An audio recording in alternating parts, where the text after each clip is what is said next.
Hi, Taurus. Welcome to Pandora Astrology's monthly horoscope for September of 2021.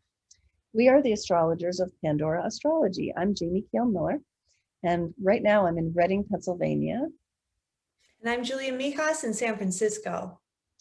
Well, Taurus, this month you're going to find that there is a focus in your fifth and sixth houses, which is going to bring a lot of attention to the arenas of fun and creativity, but also the arena of work and organization. So whether you want to find out how to have more fun or how to have more effective work, you can learn about either of those in a natal and transit reading.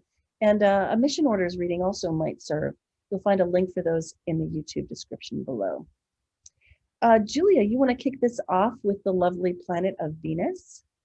Sure. Well, Taurus, Venus is the planet of art, beauty, and relationships. And wherever we have Venus in our chart is where we experience some pleasure. So Venus starts the month in your sixth house. This is the house of work and health. So this is a nice cycle, the first 10 days of the month, for getting along really, really well with the people you work with, whether they're clients, customers, coworkers, or even your boss too. Then on September 10th, Venus moves into the seventh house where she loves to be, because this is the house of partnership and relationship. So if you're single, it's a wonderful time to get out there and do some dating. And if you're attached, if you have a partner, then this is a wonderful transit to just get along, maybe plan a few nice dates together. Then Mars, the planet of action and activity, begins the month in your fifth house of fun, children, and creativity. So for the first half of the month, wherever we have Mars is where we might experience some flare-ups and frustrations. If you have children, you could run into some frustrations with them. Maybe you guys are just kind of getting a little pissy with one another. And you also feel like expending a lot of energy on your creativity, maybe pursuing some fun games and diversions, but you might feel like lots of responsibilities keep kind of holding you back. And that might make you a little frustrated as well. But then by September 14th, Mars will move into the sixth house. And by this time, Venus will have left the sixth house. So during this cycle, this can be a time where you might run into some frustrations at work with the people you work with too. Mars in the sixth, because this is also a health house, can also aggravate any chronic conditions as well. Like if you have migraines or anemia or infections and inflammation, those are all kind of Mars things in there too. So be prepared to, take some time out for yourself. And then Mercury, the planet of mentation and communication, spends the whole month in your sixth house and is going to go retrograde in this house later in the month on September 26th. So with Mercury in the sixth house, wherever we have Mercury is where we spend a lot of our mental energy. You could be, really thinking a lot at your workplace, thinking about your job, what you can do to make it more satisfying. If your job requires any kind of Mercury-like activities like thinking, teaching, writing, buying, and selling, it can be a good period too. And this is a wonderful time to organize as well. Now, when Mercury goes retrograde on the 26th, it might be a time of miscommunications at work, as well as having to redo organizational things, as well as health plans as well. And that's going to go, that retrograde cycle is going to take us into October. So we'll cover it in our next series of videos as well. Yeah, we'll be saying more about that for sure.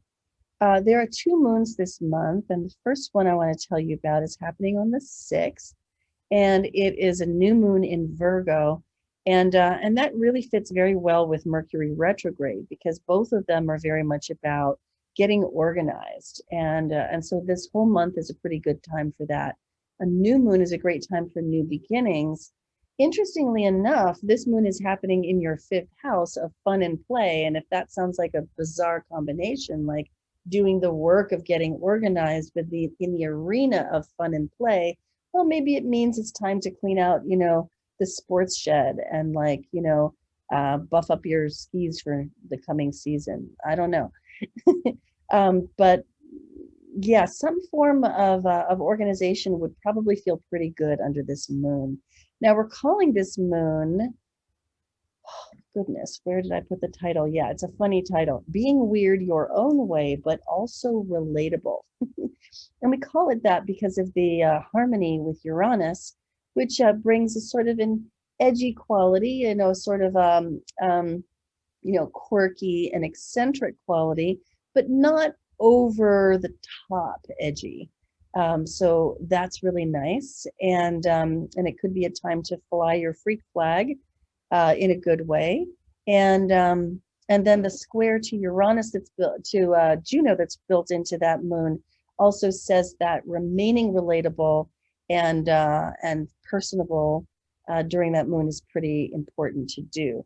More about it in the video that we made about it in our September 2021 news playlist on our YouTube channel.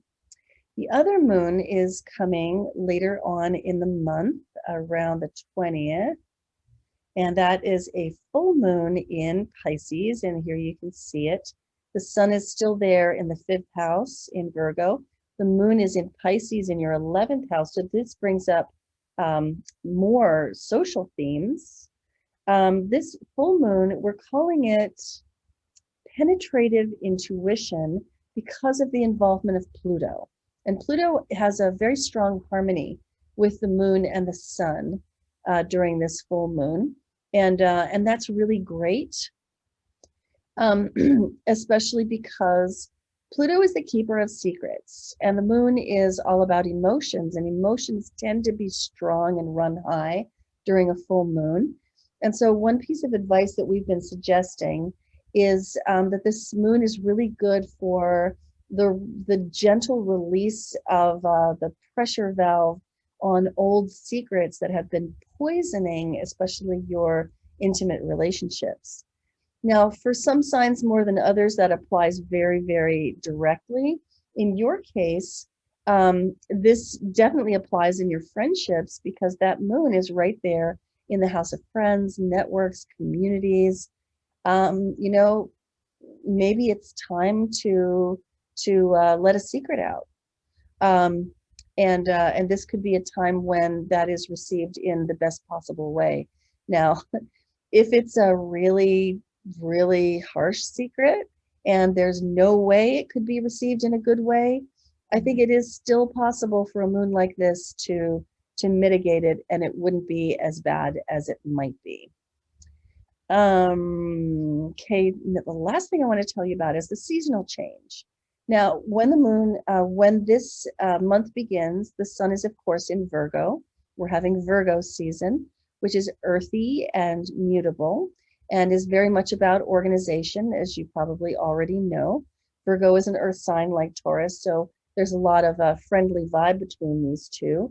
And Virgo season can be a really nice time for you, Taurus. Very grounded, very practical, very service-oriented. A little bit later in the month, we have the seasonal shift into Libra. Libra is an air season. It's characterized by coolness, but also beauty. And it's part of the harvest section of the zodiac.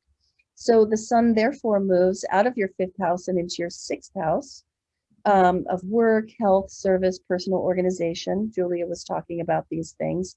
And so this is where your attention is going to be going and going to be concentrating into in the last third of the month. So at the beginning of the month, you're probably going to feel like you want to play a lot while the sun is in your 5th.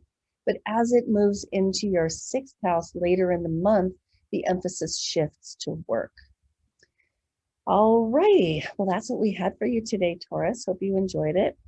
You can always find good stuff like this on our website, pandoraastrology.com, where you will find the horoscope for your other sign, like your rising sign if Taurus is your sun sign, or vice versa.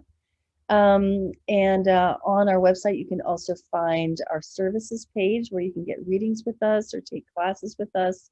And the forecast is there with all of the news of the month.